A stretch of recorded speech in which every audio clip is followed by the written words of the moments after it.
Y aquí estamos, Mercedes, en el último café, ya listos, dispuestos con nuestros invitados para estar conversando algo que estuvo en tapa de diarios durante la última semana. Prácticamente mucho se ha hablado de lo que son las restricciones para adquirir esos famosos $200 en los bancos, ¿no es cierto? El dólar ahorro, que Por claro, ejemplo, se fueron conociendo cada vez más trabas o cada vez más agrupaciones de personas que ya no pueden acceder a este dólar ahorro, porque se conoció en las últimas horas que las personas que trabajan en empresas privadas que han pedido el ATP, o sea, la ayuda del gobierno, tampoco podrán comprar dólar ahorro. Y la lista se ha agrandado, ya son muchos los que no pueden hacerlo.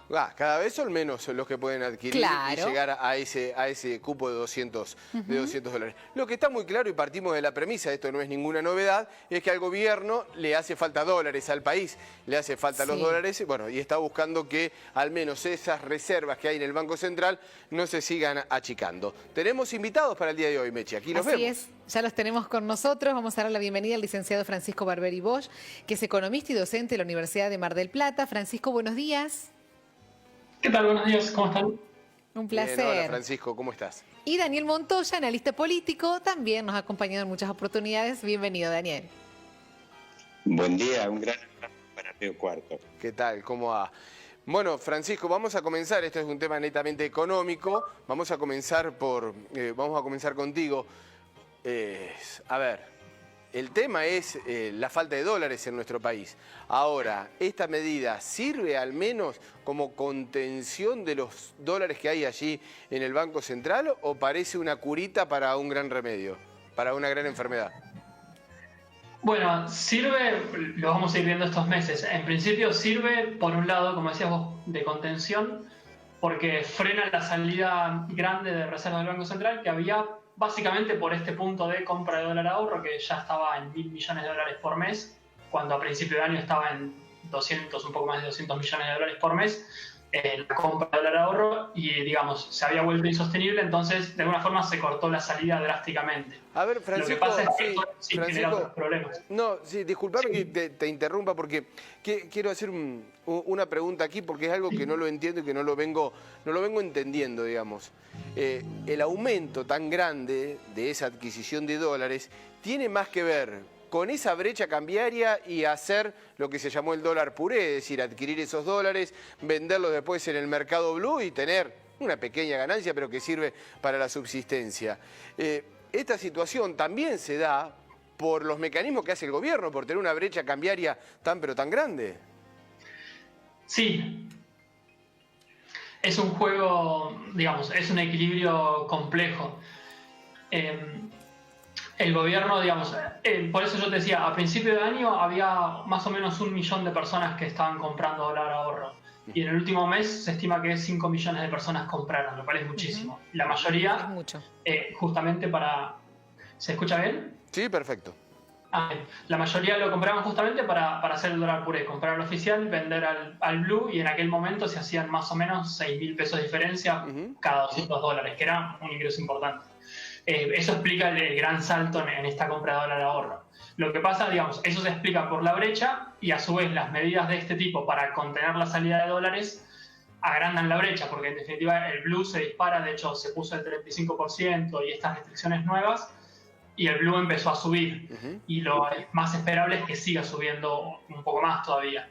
Entonces, las restricciones siempre generan mercados paralelos, mercados negros, o blue en este caso, y suba de precios en esos mercados, con lo cual no es una medida de largo plazo, no es una solución de fondo, sino un parche para, de alguna manera, pasar esta emergencia y tratar de ganar tiempo mientras se consiguen dólares de otros lados, porque lo que no hay es oferta de dólares, además de los problemas de demanda. Venimos de parche tras parche, ¿no? Puro parche. Seguimos emparchando y emparchando. Ya vamos con Daniel, aguantarnos un ratito, pero una pregunta más para que recordemos, por ahí la gente que se suma. Pero Francisco, recordemos quiénes no pueden comprar entonces este dólar ahorro. Rápidamente, ¿quiénes son? Los de planes sociales, los que cobran planes sociales, bueno, ahora los del ATP. Sí. Los que cobran planes sociales, los de ATP, que es una medida polémica porque depende de la empresa y no del empleador, pero claro, ellos también. Los que hayan gastado con tarjeta de crédito, digamos, todo lo que se gasta en el exterior o en dólares con tarjeta de crédito se resta del cupo, con lo cual si saca un pasaje, bueno, va a tener algunos meses sin cupo. También. Los que tengan créditos hipotecarios UBA, que hayan refinanciado esos créditos o extendido, ellos tampoco. Los que hayan refinanciado los saldos de tarjeta de crédito, por más que sean pesos, tampoco. También. Que eso hace poquito fue una medida del gobierno. Sí. Los que hubieran refinanciado su deuda con tarjeta de crédito, tampoco. Los monotributistas que sacaron los créditos, que en su momento al inicio eran de 150.000 pesos, tampoco pueden comprar dólar ahorro. En definitiva, prácticamente cualquier persona que haya tenido algún tipo de beneficio, bueno, los que cobran el IFE tampoco, obviamente, cualquiera que haya tenido un aporte del Estado, un beneficio del Estado, no puede comprar dólar ahorro, además de los controles que hace el Banco Central en las transferencias de dólares y demás para evitar los coleros digitales, que también se han bloqueado cuentas que recibían más de una transferencia por mes y demás. Pero ese es el grupo principal, es decir, prácticamente, no te digo prácticamente todos, pero casi. Pero casi. Y tampoco los que no... Tendríamos que haber marcado quienes podían comprar dólares, ¿no? Era más fácil. Era más fácil quienes podían comprar los dólares. Sí, eso es lo que se está diciendo. La verdad es que hay muchas microregulaciones que se van sumando, incluso día tras día se tienen que aclarar las medidas y demás, y eso complica mucho. Hubiera sido más fácil esto que dicen, decir, bueno, los que tienen ingresos de más de tanto, un poco como era el cepo anterior, Claro. que era por nivel de ingresos, si bien no era tan transparente quién podía y quién no, pero era por nivel de ingreso y también hubiera sido menos antipático para la gente, sobre todo, por ejemplo, para los empleados que cobran ATP, que no tienen la culpa de alguna manera de cobrar eso, no es su decisión. Hubiera sido mucho más sencillo y menos antipático, me parece, poner otro tipo de esquema de decir quiénes sí pueden y el resto no. Pero un poco esto muestra esta situación de emergencia que estamos viendo, donde hay justamente un parche, después otro parche, y a medida que va reaccionando la economía se van poniendo cada vez más parches. Bueno, esos son los principales que no pueden comprar dólares. Esta medida del ATP es muy polémica porque ustedes lo decían, ¿no? En realidad es beneficiosa para la empresa, pero bueno, llega al CBU del empleado. Entonces allí había alguna discusión y alguna pequeña discusión entre los bancos y el Banco Central para ver si los habilitaban o no. Está Daniel allí y vamos a hablar también de un aspecto político de todas estas medidas. Daniel, todo esto no es gratis políticamente, ¿no? Tiene un costo. Claro, seguro. Seguimos sin atacar el problema de fondo. Hagamos una cuenta de almacenero rápida. Sí. Tenemos se estiman unos 320.000 millones de dólares en los colchones argentinos, que uno si los divide por los 40 millones de habitantes que tiene nuestro país, te está dando una cuenta de unos 7.500 dólares per cápita. Si eso lo comparamos con la factura exportadora argentina, que te da unos 1.200 dólares per cápita, estamos hablando que en los colchones argentinos hay alrededor de 7 veces la cantidad de dólares que genera el complejo agroexportador. O sea que eso te está denotando, es un indicador del grado de desconfianza que hay, digamos, en el público, en toda la Argentina, respecto al tema de que hay una ausencia de un rumbo político en primer medida y después de un rumbo económico que haga que los argentinos, no te digo el 100%, pero por lo menos una cifra que podríamos decir un 30, un 50%, que esos dólares empiecen a salir del colchón y empiecen a ser inyectados en los sectores productivos, que uno podría pensar seguramente el primer candidato sería en todo lo que es inversión inmobiliaria, el tema de impulsar construcción de edificios, de desarrollos inmobiliarios y toda una cantidad de cosas, y ni hablar después orientado a la producción. Entonces, acá tenemos el gran problema de fondo que tiene la Argentina, que nos lleva a estar, decodificando estas medidas que si la restricción, que si tuviste amonestaciones en el colegio, cuando ibas al secundario no podés comprar dólares y todos estos disparates. O sea, claro. Lo que tenemos acá, el problema de fondo es eso, es la falta de confianza y sobre todo la política que no aborda este tema de fondo. Si nosotros nos tenemos que comparar, por ejemplo, contra Chile, que es el tema de los recursos que genera el cobre, o por ejemplo en el Venezuela, en el caso del sector petrolero. Acá todos los recursos los genera, está atomizada toda la generación de dólares en los sectores productivos, que son un montón de productores. Entonces, en la medida de que la política, el gobierno no defina un rumbo, un balizado de la pista claro, respecto, digamos, a dónde está yendo el país, obviamente que esos dólares van a seguir atrapados en el colchón. Sí, dólares hay de sobra. Vos, Daniel, decías, es un problema de fondo, y ahora le pasa a Alberto Fernández, pero también le pasó a Mauricio Macri, también le pasó a Cristina Fernández de Kirchner y a tantos otros que tuvieron que hacer de una u otra forma, pero poner restricciones al dólar para evitar justamente el desplome de las reservas, ¿no? Pero es como vos decís, como que ninguno encuentra el rumbo porque todos al final tienen que seguir tomando este tipo de medidas.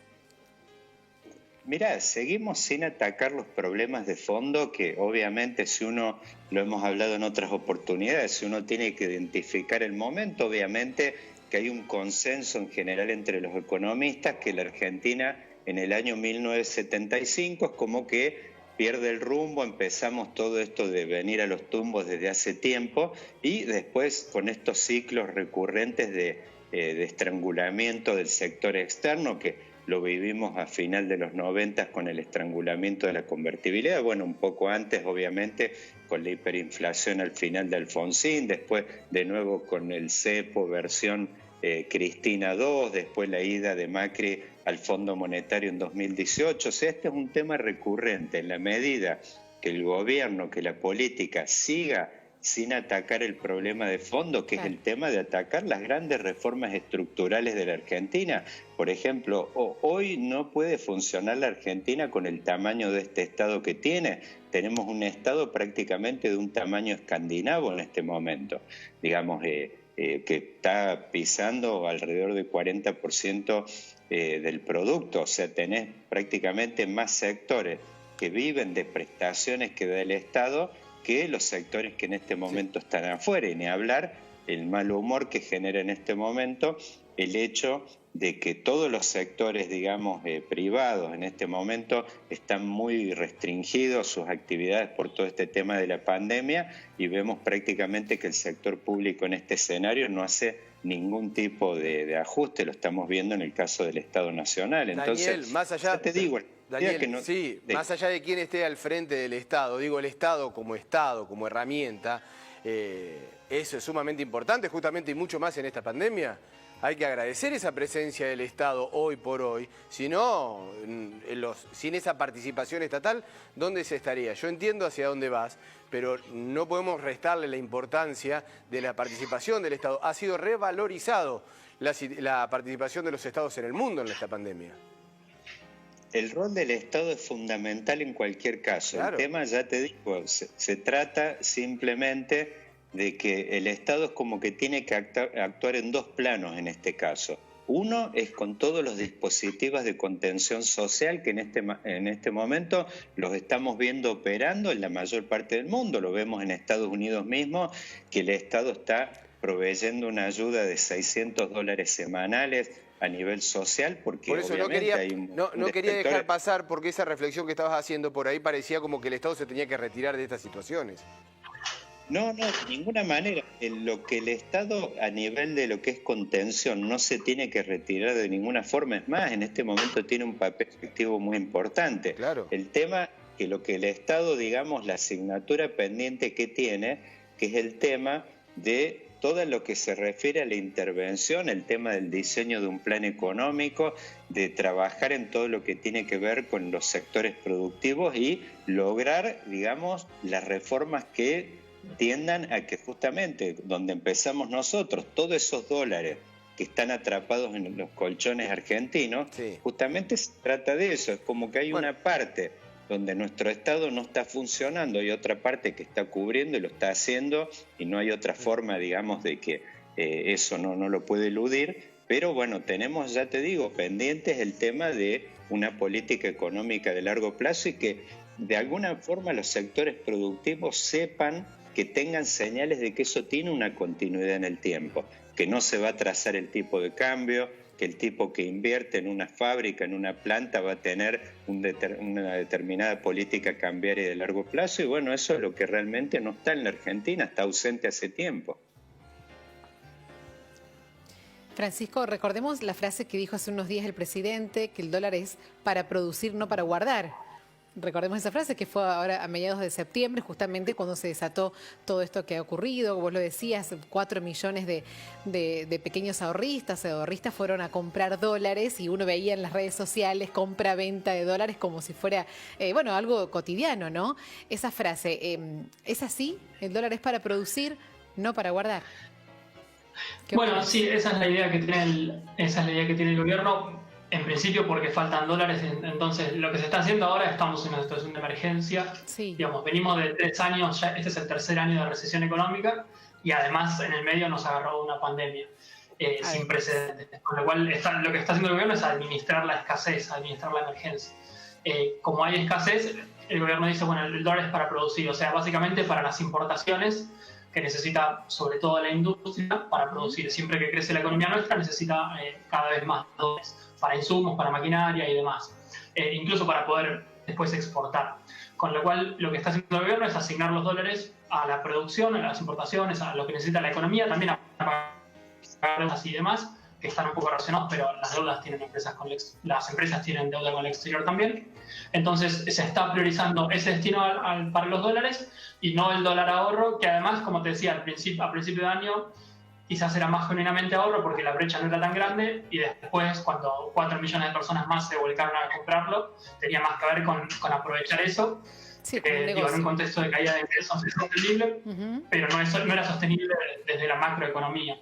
Con lo cual, el gobierno está haciendo eso. También se están estudiando medidas que hoy seguramente se anuncian para fomentar la oferta de dólares, esta baja de retenciones que se está hablando y demás, para ganar tiempo hasta que, a fin de año, principio del año que viene, ya con las cosechas, empezarán a ingresar más dólares además, pero lo que se está haciendo es ganar tiempo porque yo coincido que hay problemas estructurales y de falta de dólares y demás, pero ahora se está administrando la emergencia. Aún así creo que el presupuesto 2021 y hasta 2023 es una suerte de plan económico que indica un sendero de inflación, de tipo de cambio real y de muchas variables que dan un sendero de previsibilidad para la economía para recuperarnos. Pero bueno, ahora esas cosas llevan tiempo, así como son de largo plazo, lleva tiempo ver los frutos. Ahora se está administrando la escasez de dólares. Casi me convences en creerle algún presupuesto, no hablo de este solo, Francisco, de creerle algún presupuesto de los últimos porque no se han cumplido ninguna de las estimaciones, al menos de lo que tengamos memoria, ¿no? Siempre hablaban de números y después los terminamos haciendo un bollo y tirando la basura. Francisco, tengo una situación allí que del dólar puré y de estas circunstancias. ¿No era dinamizador de la economía? ¿No era más plata inyectada? Es decir, se compraba, se vendía, tenía 6.000 pesos más, los 200 dólares, no sé cuánto era esa diferencia. ¿Y no era una inyección? Porque eso no se guardaba. Es decir, el que lo hacía, con esos 6.000 pesos iba a pagar la cuenta del almacén, iba a pagar la cuenta del kiosco. Es decir, ¿no hay allí también una restricción económica para esa rueda que, muy poquitito, pero giraba a penitas? Bueno, sí, efectivamente esos 6.000 pesos por cada persona que podía comprar los dólares, que podía ser por familia o más de 6.000 pesos por familia, efectivamente era un ingreso, si uno lo mira en términos de la macroeconomía, era una política de ingresos sin querer o implícita, pero era un ingreso bastante importante si uno mira los números de pobreza y la brecha de ingresos que hay hoy para muchas familias para llegar a la línea de pobreza. Era un ingreso bastante importante y que sí dinamizaba la economía y complementaba la pérdida de ingresos que tenemos hace 3 años. Los salarios reales han caído un 30% en promedio en los últimos 3-4 años, y más con las paritarias que hoy en día se mueven muy poco y hay pocas paritarias con pocos aumentos, con lo cual eso complementaba los ingresos y sí, efectivamente eso mayormente va a consumo prácticamente todo y alimentaba esta quizás incipiente recuperación que se puede ver o que no se puede ver, pero que muchos esperan que para fin de año ya se empiece una pequeña recuperación económica, más que nada traccionada por el consumo. Eso jugaba a favor. Lo que pasa es que el gobierno priorizó no quedarse sin dólares, digamos, porque hubiera sido más grave desde la macroeconomía que el Banco Central se quede sin dólares, más parecido a los escenarios del 89 y demás, con lo cual con tiempo se dijo, bueno, esto no es más sostenible y se cortó un poco el chorro por ahí. De vuelta, es un torniquete, no es una medida de largo plazo. Está bien, es para tirar unos meses hasta que se solucione. Daniel, y vos sabés que con Mercedes, bueno, aquí con la producción, estuvimos haciendo en este mismo espacio del último café en esta semana una charla sobre la economía y la política. Es decir, quién tiene que dar el primer paso, qué condiciona qué. Y vos recién lo tocabas, ¿no? Falta un plan económico, pero también acciones políticas. ¿Van de la mano? ¿Tiene que ser la política la que impulse a la economía? ¿Es al revés? No, definitivamente, el rol de la política es fundamental. Recién lo escuchaba Francisco que hablaba de este tema del dólar para los sectores productivos, por ejemplo, y la verdad que uno ve los países, por ejemplo, no sé, piensa en Corea del Sur, han tenido políticas de muy largo plazo, tendientes, digamos, no hay país que no se haya desarrollado que en toda por ahí una instancia haya tenido, digamos, una administración cautelosa de los dólares para utilizarlo para, obviamente, la promoción de sectores productivos. Y eso requiere una acción de la política muy, muy firme al respecto, porque sabemos desde la política de que una de las cosas más, digamos, impopulares que hay es el tema de tener un dólar, digamos, alto. Digamos, es como que hay una contradicción, digamos, hay que armonizar intereses que están los intereses de los sectores productivos que por ahí requieren tener un dólar competitivo y por otro lado los intereses de la política que tienen que ver con el tema de rifar dólares, digamos, baratos, sobre todo en tiempos electorales. Vimos que en general los gobiernos tienen un sesgo en los años electorales a trazar el tipo de cambio. En su momento vimos cómo lo hizo Macri en el último gobierno y bueno, ni hablar en los años 90 el tema de la caja de conversión de lo 1 a 1 era una máquina de ganar elecciones en un momento. Entonces, eso requiere algún tipo de acuerdo económico y social que no puede ser impulsado salvo que desde la política. No hay nadie que pueda impulsar eso que no sea desde la política, que hay que tener una armonización. Digo, es como que es una especie de perro que se muerde la cola. Esto decimos, nos quedamos sin dólares, sí, pero ahora tiramos, ponele que hasta marzo aguantamos. Apenas empecemos a generar dólares, el año que viene hay elecciones a fin de año. Entonces, ¿cómo se van a usar esos dólares? ¿Se van a usar para los sectores productivos o vamos a hacer lo que hacemos siempre en tiempos electorales, que es planchar el tipo de cambio y empezar el DM2 y el tema de las vacaciones en la costa amalfitana y todo eso, que la verdad, ¿quién no quiere ir ahí? Pero realmente la Argentina tiene un largo camino por delante hacia el desarrollo. Quizás por eso citaba el caso de los tigres asiáticos, que tienen que ver con que Argentina tiene que pensar a muy largo plazo, a 10 o 20 años, con tener una política de racionamiento de los dólares para los sectores productivos. Eso lo firmamos todos. Lo que pasa es que para eso hacen falta acuerdos políticos de largo plazo y que los gobiernos no se van a tentar electoralmente con una política que brinda muchos réditos de corto plazo, pero a largo plazo vemos los resultados que tienen.